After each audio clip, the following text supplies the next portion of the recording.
What's up, everybody? This is Enlightened Masculinity Podcast, streaming to IMC TV right now. It's the YouTube channel and soon to be Instagram, TikTok channels. And this is a show. It's on Apple, Spotify, all those great places. So, follow, leave a review if you like it, and, subscribe to the show, all that. Be Chris, PhD, founder of Ninth Limb Yoga, captain of IMC Nation, right there. Here at IMC Base 1, where I live with the founder of IMC Nation, Arash Sapar D-Bazar. And this episode, I'm talking about certainty and enthusiasm, and especially with regard to IMC. And I invite any questions or participation because that'll really, stimulate good thoughts, good words. So if, one of the things I've recommended that I don't push really, but if you want to get good at sales, or if you want to understand sales, it's not like I'm a scholar of sales and I've read everything there is to about sales, but it's like when you find the right way, you don't need to study so much. And how do you know it's the right way? Because of the success, the proof, how you understand, how understandable it is. And Jordan Belfort and the Way of the Wolf that is the algorithm. That is the equation for selling. And so much of his, and of course, selling, I mean, that's like he says, and everybody says, anybody who has anything to say about sales will say that selling or sales as a concept makes people tense. They get tight around it. They don't want to sell. They don't want to think like they're selling somebody, and they don't want to be sold. They don't want people around them knowing sales and that they're going to be sold on things. And maybe in the beginning, or maybe at a primitive level, it is like manipulative or disgenuine, pushy.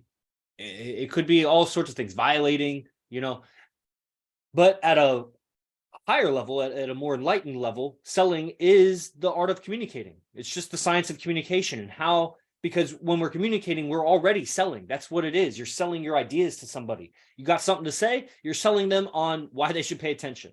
Pay attention to what I'm about to say.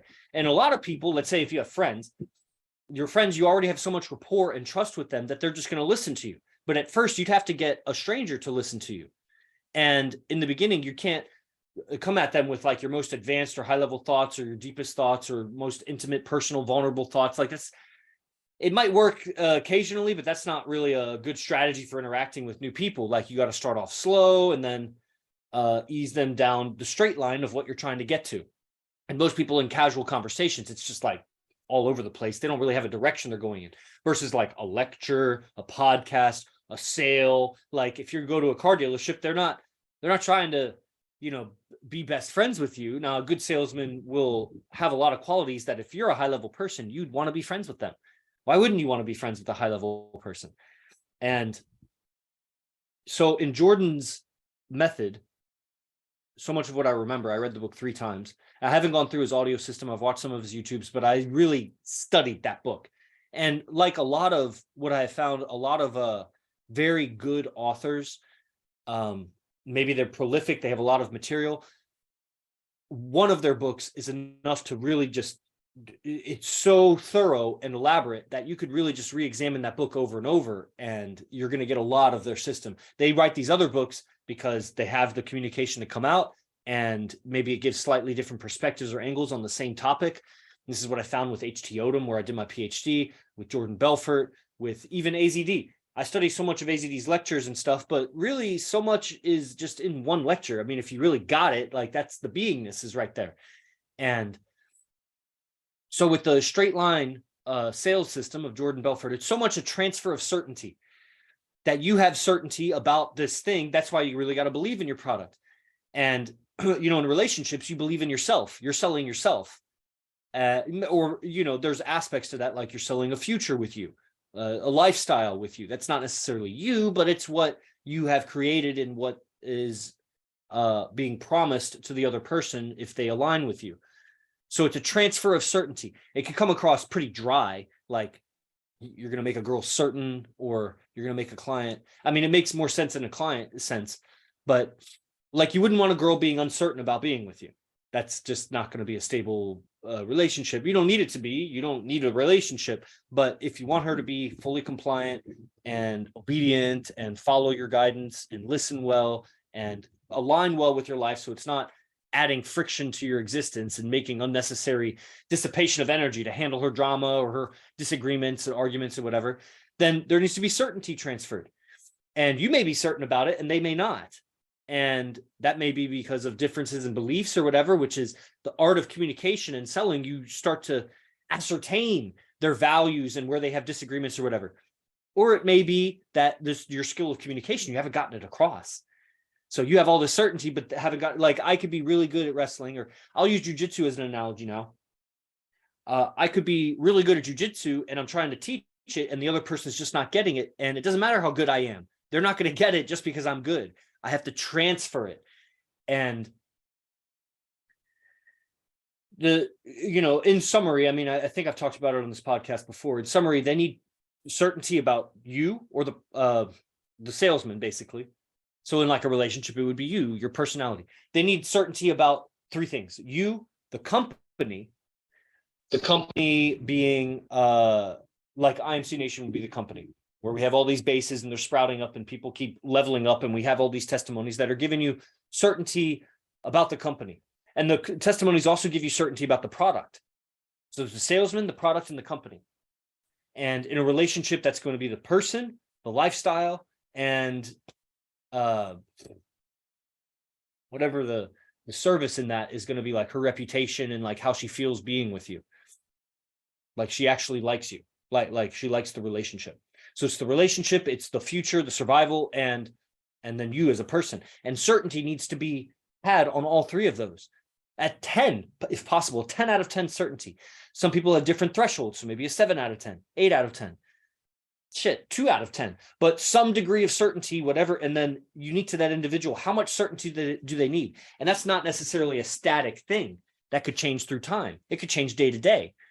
That's the fucking complication of being with a woman. She changes day to day, especially twice a month. Changes drastically. And so she'll be certain about you during one time of the month, and another time of the month she'll be uncertain. That's called ovulation, actually. And period. Both of those, the menstruation and the ovulation, she changes. Occasionally she doesn't. It's not like every time, but look out. Pay attention. You can, as if you're with multiple women or you're really examining this thing, you start to notice, when are they ovulating? When are they menstruating? They don't even have to tell you. I let them tell me, but I already know by how you're acting. And they may not know because they're with themselves all the time. So they're just along for the ride, but I'm off the roller coaster looking from the side, and I'm like, you're going up, you're going down, you're going up, you're going down. And, so certainty with the company. What was I saying? Oh yeah. And then there's also going to be the pain and pleasure thresholds. So they need to be certain of the salesman, the service, and the company. But then how much are they suffering really with their problem? And especially, how much will they continue to suffer if they don't solve this problem? Like the guys that are in Vegas and they're selling like the pickup camps. Okay, certainty that this is the right way to do it. That's the service. Certainty, or the product. That's the product service. Certainty that you can show it to them. That's,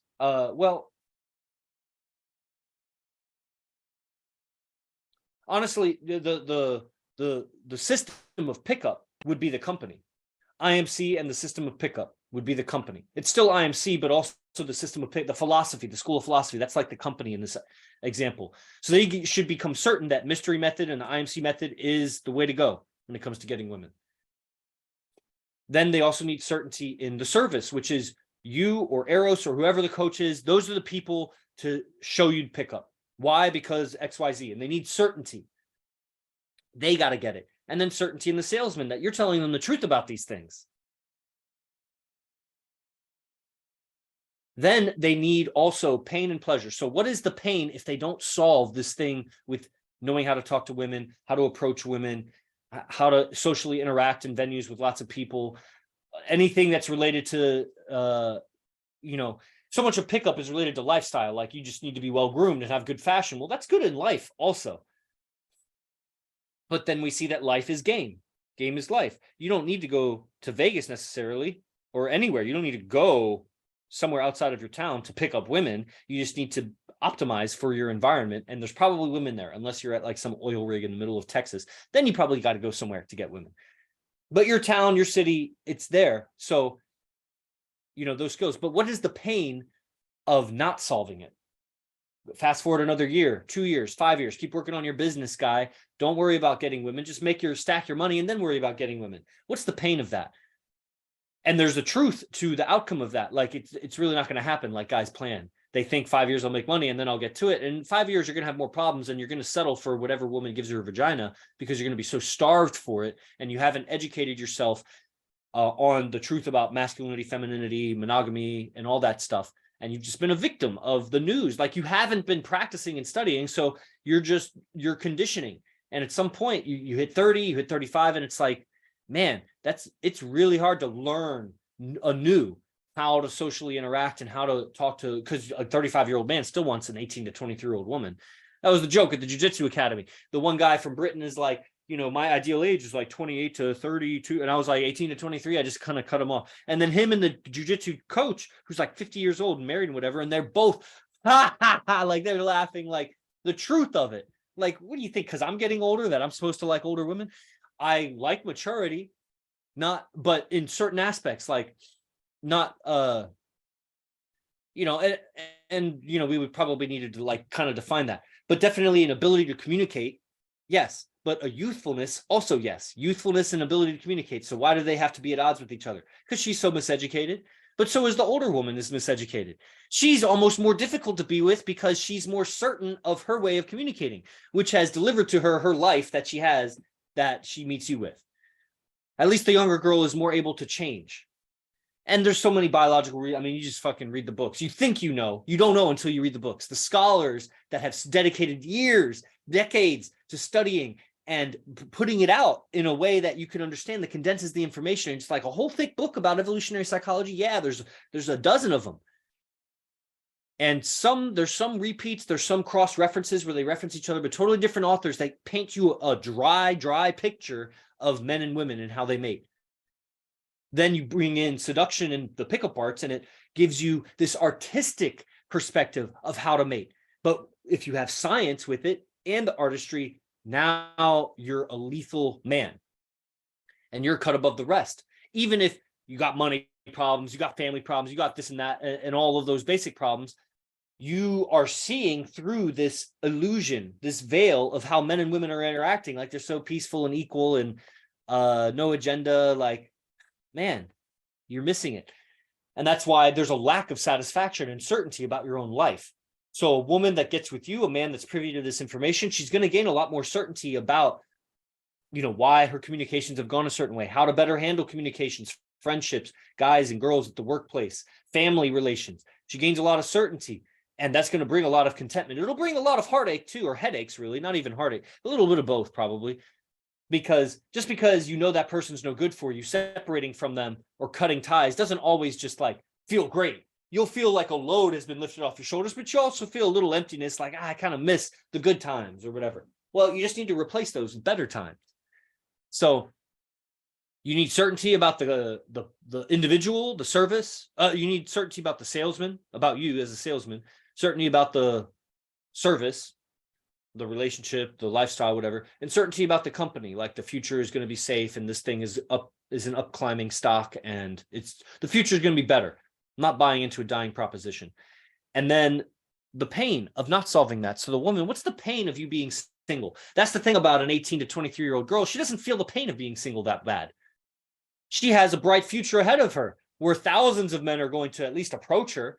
And then, it's her choice what she does with those. She may not even realize it's her choice. She's just a victim of her own upbringing and communication habits and whatever.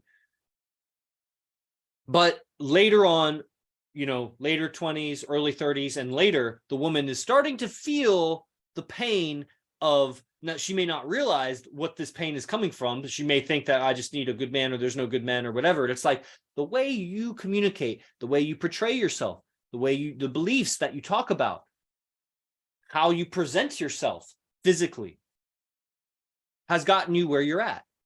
And unless you're going to go out like a man and hunt down a mate and basically strategically seduce them, you're probably not doing that as a woman. So you're probably just going out and displaying yourself and waiting to be approached. You may not think that you're trying to be approached today or yesterday, but that's been your strategy in life. You haven't thought, I'm going to go and find a good man. You've thought, I'm going to go put myself out there and a man's going to find me.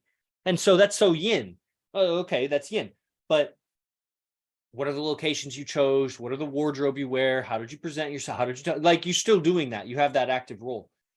And so she'll later start to feel the pang of this emptiness. And what happens is that's something, it's not something that you pick up the girl with. It can be, it depends how lighthearted you are. It's not necessarily even a seductive thing. It can be. It's seductive that you know. It's seductive that you know the truth about men and women. It's seductive that you understand what she's going through when she doesn't even understand what she's going through. But just red pilling her on the facts that a woman after menopause, no men, blah, blah, blah, blah, blah, blah, blah, is not going to seduce her. The seductive aspects of that are your awareness of this game of life. And it can be more seductive if you compassionately, empathetically, sympathetically communicate this certainty to her. So that because that's the whole point of the game. The game is not about do the cube, do this opener, neg her this way. The game is about, here are some things to communicate. Now take your time, because she doesn't care about the words you're saying. It's buying you time to transfer your personality to her, to upload your personality to her. That's what all the gambits are. I just realized that gambit and game have the same root, GAM. So it's what all of the stories, and even if you're red pilling her on the truth about psychology, whatever, which isn't necessary, that's not part of the straight line. That's probably part of the straight line of relationships. It's going to be very difficult for her to be with you long term if she doesn't get these truths about men and women. It's not difficult for her to get with you short term without knowing these things. You just need to demonstrate these things. But later on, she needs to know these things, because she's going to be in a relationship with you. She must conduct herself properly when she's not around you, and she's only going to be around you for a small sliver of the week or whatever. And so how to conduct herself so that it doesn't create more problems for you, because it'll create problems for you if so many men are approaching her, or if she doesn't know how to interact with men or women at her workplace, or explain away her relationship to her family, people that she can't just really cut off unless they were really evil to her. All sorts of things, how to interact with other women you may be talking to if that ever happens. Like, she needs to understand the philosophy beyond just you attracting and picking her up and whatever. And so it can be seductive if in the explanation of the red pill, you are demonstrating great personality qualities and showing sympathy and empathy for her condition and situation, like savvy, you're sensitive and considerate of her. That's where it can be seductive. The wisdom can be seductive. Otherwise, she would just read the books herself and get the wisdom. But she's not going to do that. She doesn't give a fuck about the wisdom. She gives a fuck about it when she's with you, because you have so much value that to be with you, she needs to give a fuck about it. And that's what it comes down to. If she doesn't give a fuck about it, then you don't need to be with her. You're an upward climbing stock. I don't care if you're 50 years old as a man. If you're not, you'll know. Are you either going down or going up? And if you're going down, you've lost ambition. And if you haven't lost ambition, then you're still going up, because she lost ambition a long time ago. And she lost her looks a long time at 50. You know what I'm saying? She's just going down. Like, the only thing that will save her will be the right behaviors and ideas and ways of thinking about life that would make her into a good role model for younger women. That's her value as an older woman, is being a role model to younger women, because evolution has condensed her birth-giving period into a quarter of her life or whatever, or less than a quarter of her life, let's say. But the birth-giving ability of the man is much longer, at least 50% of his life. She's healthy. We're talking about healthy people. And why is that? Because nature wanted the younger girl to get with the older man.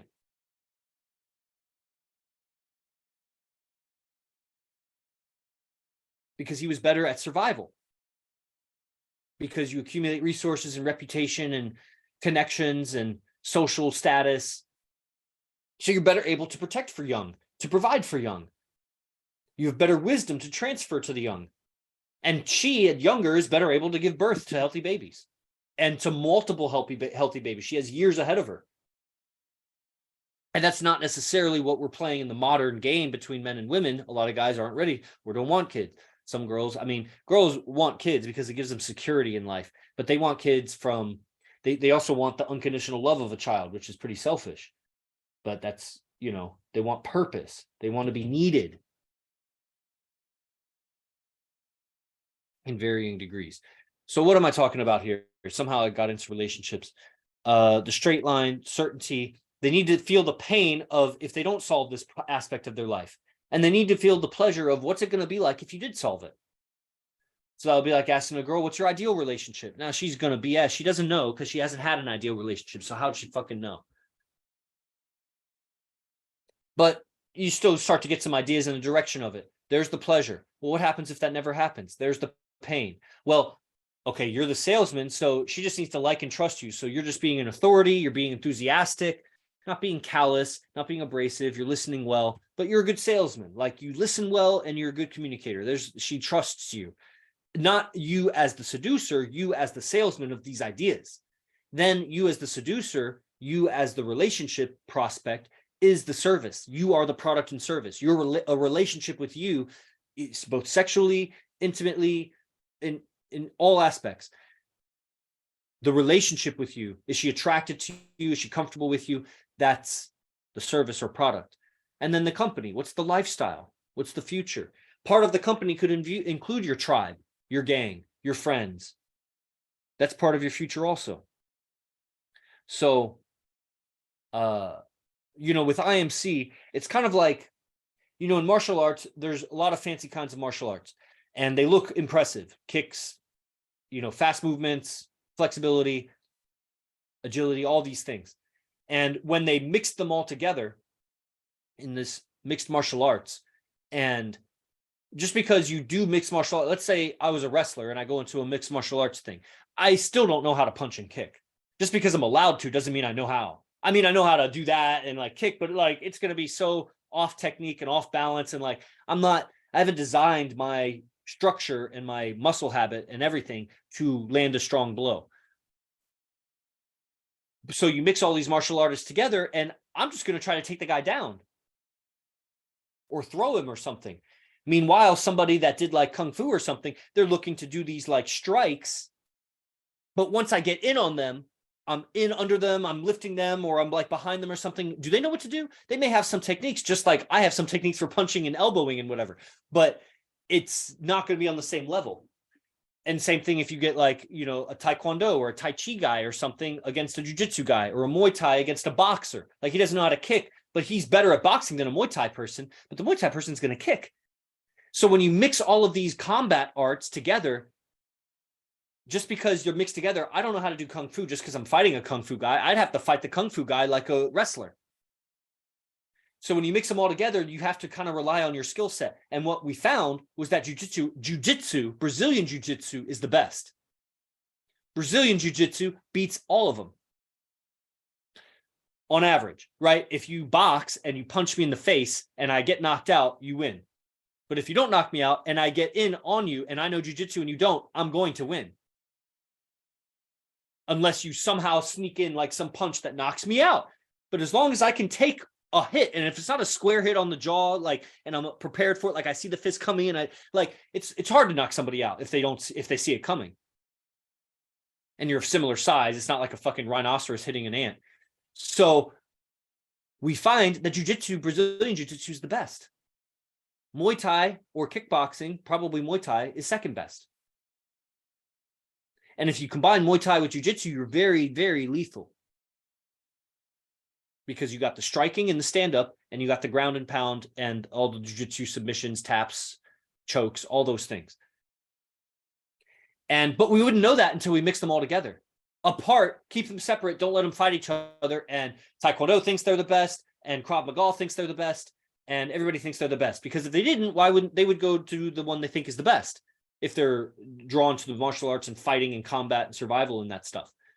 So this is what we find with game also. In game, people's game strategies, every guy out there thinks that he's got the game. I swear to God, I'm messaging all these people on one of our business accounts, all these guys, and it's like 1 in 20 want to learn. 19 and 20 think they know. They're like, yeah, I've had plenty. It's so common. It's basic. They don't realize it because they're not talking to other guys about it. I've long since known it, but now I'm reminding myself as I go through these communications that, man, guys really have a lot of ego around thinking that they know how to do this thing. Me too. I get it. It's difficult to accept corrections about your relationships or your pickup sometimes, especially from people that you don't think of as authority. But that's what it's just going to take. Like, let's get in the ring. Let's go out and field. Let's see how we do. Let's navigate life and see what kind of relationships you manifest. That's your game. And if we're talking to the same girls or going to the same venues, then we'll really be able to see, like the jiu-jitsu guy versus the Krav Maga guy. We'll really see. Now, sometimes you may win. Like, the boxer may knock out the jiu-jitsu guy. Sometimes we go into a venue and that chick is just really attracted to black guys and your friend's a black guy. Or that chick really likes beards. Or that chick really wants a DJ. She's so into rave music and like just tripping out and do it. Like, once she knows that about you, who knows? That's the girl that's already selected you before she even met you. Anybody that fit your archetype, she would have gone with. That's not really game. I mean, it is, because you obviously put together your archetype, but that's unconscious game. That's just by default. And guys want to think that by default they're doing really good with women. They're lying. They're lying to themselves. I get it. I got to build more trust and allow them to be more open about it, transfer the certainty. And the certainty is that this game is real strong, that our ways of communicating are real strong. We penetrate through what the words you're saying to hear what you really mean. We're communicating with understanding of intention and how our vocabulary and intonation, our tonality, is going to influence your mind. And we have a lot of existential and esoteric information about the timeline here. How long do we have to do this thing? My seduction and my sale is infinite time. It's from now until forever. And it's in your interest that it's sooner, because I know this, because the IMC method works. It's demonstratable. The proof is in the pudding. Success is the proof.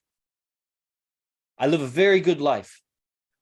A life where I look forward to waking up at 5:45 a.m. I look forward to my cold shower. I look forward to what I read. I look forward to what I watch. I look forward to how I make my money. I look forward to my hangouts with women. And if I don't, then I don't hang out with them. Because I have that standard elsewhere in my life also. I'm not doing things that I don't like. And sometimes, like I was telling the guys the other day, I had to do something with my taxes. And I was like, I don't want to do this thing with my taxes. So here's what I'm going to do. I'm going to tell myself, I want to do this thing with my taxes. And I'm going to make myself want to do this thing with my taxes. You can do that sometimes. Now, that's difficult if your whole life is that. And your whole life, you're convinced yourself, I want to do this, I want to do that, I want to do this, I want to do that. And you never really have anything you want to do. Okay, well, everybody has a starting place. And so maybe you have a job or some responsibilities that you don't like. But that's why it's so important to have a lockdown. Because in lockdown, you do what you want. And when you really point your attention at, you want this lifestyle, you want success with this lifestyle, then you won't have too much difficulty switching around your activities in lockdown so that they're not just enjoyable, but they contribute to your character development. The things we study, when I study cosmic disclosure, it contributes to my character development because it frees me of my personality. It frees me of this small 1 in 10 billion sliver of humanity that I have come to know as me. So narrow. No, man, there's a lot of alternative possibilities. And some of those memories you have, Chris, Yogi Chris, some of those memories you have, some of those dreams you have, where do you think they come from? Is it just random amalgamation that your mind is putting together from unprocessed thoughts and feelings and experiences throughout the day? Or is there something from the past? Or is there something you've experienced but don't remember? It's a little disturbing, but that's what the red pill is. The alien agenda is a little disturbing. The red pill about government is pretty fucking disturbing. The red pill about the elites, about Hollywood, about Disney, is pretty fucking disturbing. People, you will feel duped, and people hate to feel wrong. Like to feel right. That's why they convince themselves they like to feel wrong, because by being wrong, they're showing more what's right. They really like to be right. They hate to be wrong. And especially they don't want to be right if it goes against other beliefs they have. It's very complicated about the world. There's so many beliefs that we have about all of these different institutions and the way that humanity is, that if you red pill about one subject, it's probably going to contradict some beliefs about other subjects. So there's a huge resistance to just adopting one red pill truth. You got to kind of stack a bunch of red pill truths together until you have a completely alternate reality to live in. And even then, you got to keep going with it, because you're embedded in you is so many sheepish beliefs that were put on you and in you by the elites indirectly, through the education system, through the media system, entertainment, through music videos, and all sorts of things. The books, the books in school are, they have to pass some criteria. And I don't remember anything in school telling me about the pyramids. And I don't know why it didn't tell me how the pyramids were made. Maybe because they don't know how the pyramids were made, or maybe because they don't want you to think that they know how the pyramids were made. They have to tell me all of this. You bet, Ashikabi. They have to tell you all of it. But man, what happened? Is Atlantis just a fairy tale? Is that just a fantasy?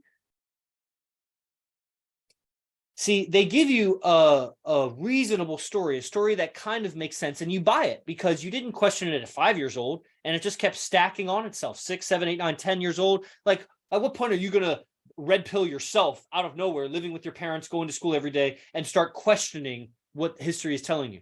If it wasn't for YouTube and the internet, we'd still be in this fucking confusion.